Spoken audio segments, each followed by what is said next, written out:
Well, you are hello. It is Tisk day. Good afternoon, good evening. I hope all are well. I hope all are safe. So I'm up a little bit after the meridian, maybe about one or two after the meridian, and it's quiet. And I had an epiphany. So what I wanted to say was the last thing that I need or that we would need is to be around a bunch of selfish people to where all it takes is a power outage and you're in the heart of chaos. Basically, anything that happens as far as tragedy, violence, criminality, whatever it is, it's based off of the people, not necessarily the area. I've never blamed anything on the area because I always reference heaven and hell. You can be in heaven and hell, and it's going to be dictated by the people. So you'll never be harmed in the pits of hell or in the pits of heaven until the people come around. That's literally the only reason why hell exists, is because there's people and their spirits has to be accommodated there. Hell is full and heaven is empty because people are not. You see what I'm saying? They don't swing that way. So I was just thinking about, because there was someone just sent a video about, they blamed it on the Americans. I don't want to say it's just only Americans that are ungrateful and disrespectful and feel entitled. I want to say it's everybody in the world, because I've yet to meet somebody that's humble. Because if you're actually humble, you'll be doing the right thing and you'll go out your way to be the difference. Instead of people trying to go out of their way to go viral or to be ignorant, people need to go out of their way to literally putting themselves on the line to show, I'm standing out above the crowd. I don't have to be a part of the crew. I don't have to go viral. I don't have to have 1 million subscribers. There's not many people like that put themselves on the front line to stand out above the crowd. And so there was video of basically the Jamaicans were saying, y'all Americans, please don't come back, because there were fights in the lobby. And mind you, this is like right in the heart or right after the storm. So Jamaica's tore up, and then you get some locals and some tourists that are literally, they're stuck because the storm hit. And while they're stuck, you get customers and bystanders tearing up the lobbies of the hotels, complaining on the internet, jumping on the staff because the food is not to their liking, or because they're not being coddled to during a storm. And this is why I say the last people you want to be around, or the last thing you want to do, is be around plethoras and plethoras of people who are selfish, for one, and then who will turn on your ass. All it takes is a power outage. So like I say, I'm fine now, but as soon as the lights go out, I'm going to turn into a totally different person. You see? And that's why I say, because you get people that feel like the second the lights go out, or the second I lose my job, or the second I lose my food stamps, or the second the lights go out. But these particular entitled people want the world to stop, to focus on their butt only. Again, a tragedy just hit, a storm just hit, and hell, maybe a building collapsed. Now mind you, there could be 10 people in the building or 100 people. All of those people are going to want to be helped right now. Mind you, we're all going down on the Titanic. There's probably millions of people on the Titanic. But I want the rescue team to come right to me and save me. And again, we got millions of billions of people thinking this way.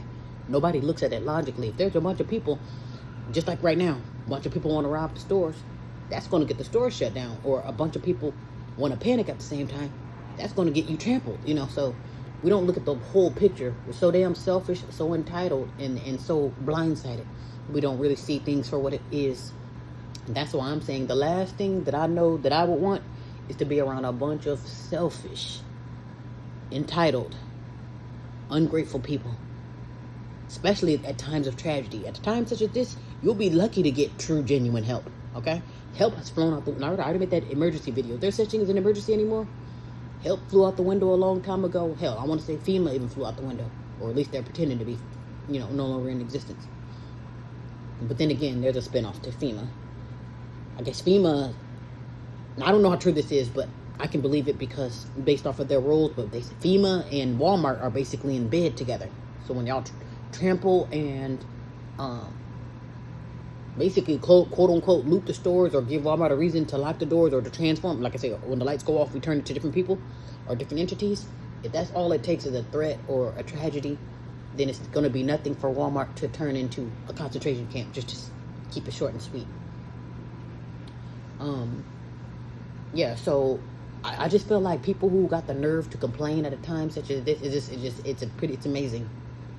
It really is. I guess people had a problem with having to pay to stay at the hotel. They're like, well, if I'm stranded here, why do I have to pay? If y'all knew a storm was coming, why do you have bag lunch? Or why do I got to pay? It's like, well, you have to pay because there's people out there who just got their homes blown away. And during the tragedies, I don't know if you noticed this too, but during tragedies, those hotels are, like, basically, if it's just the hotels, the only place to have shelter, those prices are going to probably go up 10, 20,000 times the price. So maybe the regular night is $10 a night. And a tragedy, it might be $1,000 a night. You see what I'm saying? Because this is the only place of housing, and you got people that's literally dying to come in because they want to seek shelter. So that means it goes to the highest bidder. Now, some people might say, well, damn, that's crazy. If you know all of my money and all of my trinkets were washed away, why the hell? Because it's survival of the fittest. And again, this is why you don't want to be around selfish people at a time such as this. Because me, I'm only looking out for me out of all of these millions and billions of people. And when rescue comes, I only want them to come to rescue me out of these millions and billions of people. And again, we got millions and billions of people that think like that. And we're wondering why things are very tacky in this world. The last thing you want to do is be around people who I'm only looking out for myself. That means if I have to push you down the stairs to get your blanket or to get your spot, so be it. People were doing that too, jumping in front of lines just to get to the... And it's just like, man, you don't want to do anything in a damn panic. That's why my number one goal is to run for the hills. And for me, it is a lot easier said than done, because it's like, to me, I just feel like there's really nowhere to run. But what I can do is I can stay out the way. If I see millions of people going east, I'm running so far west. Yeah. You might as well have a dog chasing me. That's how fast I'm going to be running in the opposite direction. Like, because no. I see millions of billions of people going. I don't care if they running to salvation. I won't be going nowhere where they're going. Because more than likely you're selfish. More than likely you're ungrateful. And you feel entitled. And then if you feel like, oh, okay, well, I want what you have. Mind you, you put in the work to make your supplies and your trinkets and your harvest, and then someone come around, hit you across the head and take what you worked hard for. No. You might want to get away from these mutants. And that's another thing too. People showed their true colors with that whole November 1st fiasco. All I got to do is threaten to take away your food stamps, and you want to act a fool. Now I understand a lot of that stuff was AI generated, and then also a lot of people were just showing out just for views. But at the same time, there's people who are quiet that really do believe that. Just the same way that people that are quiet just patiently waiting for the lights to go out. I don't have to get on here and tell you, oh, when the lights go out, I'm doing this. No, they're going to keep quiet. You're going to see what time it is when shit gets real. Because everybody don't talk about what they're going to do. People that doing all that barking, they're doing it for the gram. They're doing it to show out or to put on. They're not really serious. Okay? So if I get on here, oh, I'm beating your ass. Obviously, I know I'm not. I'm just talking about it. I ain't doing nothing. Your most dangerous people are your most quiet people. The people who you'll never see and you never hear. Okay? Like I say, those hidden entities that you'll never see, but they're running the show, those are your most dangerous people. The same way the ones who are quiet, waiting for you to say something, waiting for you to do something, and they're going to jump on your ass, okay? They don't have to say a damn word, but they are dangerous. So, as much as I appreciate the heads up, like, okay, well, it's good to know that people got some hidden motives when the shit hits the fan, but it's also, you have to consider the quiet ones. The ones who appear to be innocent, like that innocent single mother that wouldn't hurt a fly, but she would when shit gets hard. She's going to be the most dangerous, and rightfully so too, because you have to be dangerous these days. And that's another thing that I have to put out there for the 1 millionth time. I don't want to just seclude this to just single women or single women with children, but it is mandatory, and I don't even want to minimize it down to the quote-unquote black woman. But if you ask me as a public service announcement and as an emergency announcement, I would say it is mandatory for single women and women with children to be armed, heavily armed. And that's because your ass is in danger. You don't even need to know why. You're in danger. Okay, that's why. You're going to be the number one target. You and those children, because that's a 2-for-1. That's why. And you think, oh my God, I can't be armed to have children. That's what it's for, dear. It's for the children, okay? You got to cover your ass and your children, because once you fall, your children are up for grabs. Women needs to be mandatorily protected because you are the target. You got men out here waiting to attack your ass too, especially during war. Let there be a tragedy or a storm, who do you think is coming for you? And if they do come, they're not coming to help you. Okay? 12 times out of 10 during a tragedy, if the lights go out, I'm going to do you harm when I'm climbing through your window. I'm not kicking your door in to see if you're okay. No, because it's during the tragedy. They probably figured, well, no one will know. That's another thing too that needs to be said. No one will know, and no one will believe you. Okay, because the lights are out. So that means you're in even more danger, because these people on the ground believe that no one will know, or they can get away with it, so to speak, because it's a quote-unquote tragedy. You do the history on any tragedy. It don't matter what the tragedy is, school shooting, hurricane, flood, 9/11, whatever it is. People were more than just hurt during the tragedy. Oh, okay, I got hurt through the fire. That's one thing, but to get hurt as far as getting attacked, getting robbed, getting murdered during an event that has nothing to do with the tragedy. Again, if I'm in down bad due to a hurricane, you shouldn't be sexually assaulting me, you shouldn't be robbing me, you shouldn't be murdering me. But the shit happens. It happens on a regular day, and it's damn sure going to happen during a tragedy. So, public service announcement to women, especially women with children out there, get armed. Because if you haven't noticed, you are on your own. Along with your children, they are on their own. Okay? You know this. Get armed. Otherwise, you're going to get toe up out here in these streets. That's literally, and these people are telling you what they're about to do. These men on the ground are telling you. You lose your food stamps and you end up down bad, they're coming to tear your ass up. Okay? You're not going to show no damn mercy. They're coming for you. You're in danger. You're living in a filthy, nasty ass world. Okay? Based off the people. And we can blame it on brain damage, or blame it on the food, or whatever's in the air, but for the most part, people they're going to always choose criminal or crime over doing the right thing. Again, you see an old lady with money hanging out of her purse or her pocket. Instead of helping her across the street or telling her to, get home safely, you're going to rob the old lady. And then still leave her in the middle of the road. That won't even help her across the street. You see a young woman with a baby on her hip. The woman and the baby's going to get taken advantage of. Because it's an easy target. Like I say, when people see the opportunity, they will take it. Especially at a time such as this, where things are limited, and then therefore the tensions are higher. And then that's another thing too, when you get desperate, all of that, what I won't do, flies out the window. I won't do this, I ain't gonna eat that, I ain't gonna let shit get desperate. Okay? Just how they say, let someone get hungry, or let it get to where you have to take care of your children, you turn into you become a complete savage. A complete savage. So these are the environments for it. As the world prepares for war, this is the environment for it. Bring you down a notch, so that means when the bombs do drop, you have no option or no choice but to surrender. Okay? But that's what they're doing now. They're literally prepping for war. Literally.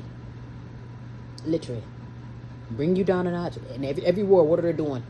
They're scratching for money and scratching for food. So mind you, once the bombs drop, now I need to come to you for food. You're going to grace me with a box of food that we got to fight over when it lands out of those helicopters. You see what I'm saying? We need to understand what time it is, where we are, and remove ourselves from the pickle and the predicament that we are in right now, which is amongst the people. My biggest problem right now is being amongst the people. And that's why I say I don't want to say there's nowhere for me to run. I can run away from the people.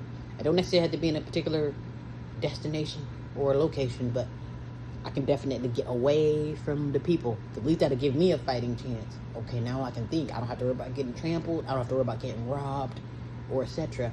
Because I'm away from the people. But I'm in the heart of the city, or literally surrounded by selfish people who have nothing to lose. You know what I'm saying? It's one of those things where that's kind of like me going to the store, going to a Black Friday sale at a time such as this. It's like, really? And then wondering why I got trampled. It's like you're in the heart of chaos. Yeah, so that's why I'll say, for to whom needs to hear, the last thing we and me need to be doing is to be surrounding ourselves with selfish ass people. And again, if you're gonna be around people who won't kill you over a sandwich, or people who won't sell you out, for survival. Okay, well, let me hit them across the head so I can keep all the food to myself. Or let me tell Wilson where the supplies are. That's what I'm saying. You need to have literally a strong foundation to where we're all literally on the same page. Like, we're all here for survival. We're all here to secure each other and to take care of every damn thing and then stay out the way. without infiltration, like I said, that's going to be the biggest challenge, because how do you know who you can trust? A lot of groups and a lot of things that once started off with a strong foundation end up getting tore up, and it's crumbled because you get one to two, a few rotten apples that allows infiltration in, and it messes up the entire empire. That's why most of the time I would like to travel or move solo, but then again, it's always better to have an entourage, but you gotta have the entourage that makes sense to where you can live to see tomorrow. I don't want to be around millions and billions of people that are going to be the death of me. You see that? That's why with me, I feel like it's just safer to be me against millions and billions of people in the wolves versus me amongst the millions and billions of people, and then in the pit with the wolves. You see what I'm saying? So it's like I'm gonna be in danger, trying to fight a war by myself, and be in even more danger, trying to survive amongst a bunch of wolves. You see what I'm saying? So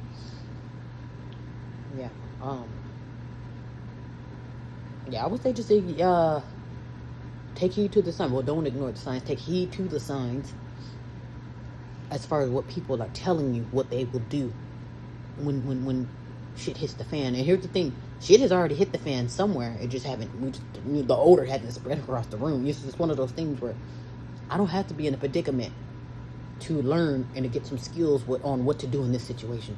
Again, with those people who can tell you what they're going to do if they don't get food stamps, or what they're going to do if they lose their job, and then that should be your cue to, okay, avoid this, don't do this, prepare for this, and stay away from that. There was a guy, he was kind of joking, it was funny, I did take it funny, but he was basically saying, when you get people who, now I can understand too, because there are some people who would try to give you history questions. Oh, do you know what Central America is, or do you know what the 12? And I'm thinking like, shut the F up. First of all, the way that history is flying out the window, trying to give these stupid history questions that don't even apply to me. My history has been obviously erased. It's one of those things where if history is being erased, and this stupid American history, the part of America that you want me to know, that doesn't apply, that doesn't give me any nutritional value, some of that shit I just don't care or don't know about. So it's one of those things that it's not giving me any nutritional value. But you'll get people that try to ask questions as if they're so smart, like, oh, well, what is this? Well, what is that? And it's like, well, here's the thing, what we forgot was we've already been through this rodeo, like I say, based off of history. But then again, with history flying out the window, I forgot, I done already worked 12 jobs. So I'm thinking, when I do lose this job, I'm thinking like, oh my God, what am I going to do? Do you know how many times I did that? They'll threaten to get rid of jobs. Everyone's getting fired. I'm like, oh my God, what am I going to do? Not realizing that I haven't worked I lost my job a long time. It's one of those things where it doesn't apply to me, but I've been so lost in the sauce where I really think that it's my problem, and it's not. Even, they're going to get rid of the middle class. Oh my, and I'm clutching my curl pearls. Oh my gosh, what am I going to do? And it's like, you're going to remain homeless. That's what you're going to. So it's one of those things where it's like, you think you're in a predicament or in a pickle, but it's really, you've already been through this rodeo, or you're already going through it to where you don't realize, or you don't forgot what time it is. So what this man was saying, he was basically comparing the two. Basically, when we, which are the melanated people, when we lose our job, or when we lose housing, we'll be like, oh, okay, well, you already know what to do. Oh, have somebody help you move out the place, have somebody help you clean out the place, and then carry on. Or when you lose your job, oh, okay, well, let somebody know that you hit hard times, or you need help with this, or hey, is so-and-so still hiring? So basically, we'll find the alternative, or we'll maybe try to reach out for help or resources. And they say on the flip side, when the others lose their job, or the pink people lose their job, he said they go right to the pawn shop to go get one of those revolvers or get one of those shotguns, and then they'll be back at work to show you why you would regret firing them. And which is very true. It was funny when he was saying it. He said when we lose our job or we lose our house, we'll clean out our desk, or we'll clean out our house or whatever, wherever that we're residing. He said when they lose their job, they go right to the gun shop, which is true. They're like, oh, I'm fired? Okay. Yeah, so I'm thinking we need to get back to the whole how to survive, or have I done this before? And most of the time we just forgot. Because it's like we're so much on survival mode, or so much just trying to look for peace. Even with me, I've noticed that too. I'm thinking like, my whole life I just wanted to just sit down and just, how you just take that sigh where you can just breathe and relax and live in peace for once, you know. And I'm thinking that's what all I wanted my whole life. I didn't want the cars, the jewels, the none of that. I just want the gumption and the option to say, ooh, saha, actually breathe in peace consistently, not just for a moment for me to kick my feet up, you know, so I can rest my feet after a hard night's work. No, actually the fully woosah, where I don't have to worry about nobody trying to kill me. I don't have to worry about being poisoned. I don't have to worry about watching my back. I don't have to worry about who I'm in bed with. You know what I'm saying? And the only way you can guarantee that is to get in a safe environment, far, far away from people. Because again, with me, my problems come from other people. By myself, I'm perfect. When I say perfectly fine, not a care, a scratch, or a worry in the world. I'm literally a totally different person. I look different. I am a totally different person when I'm left alone. When I get around people, my face break out. I'm cussing people out.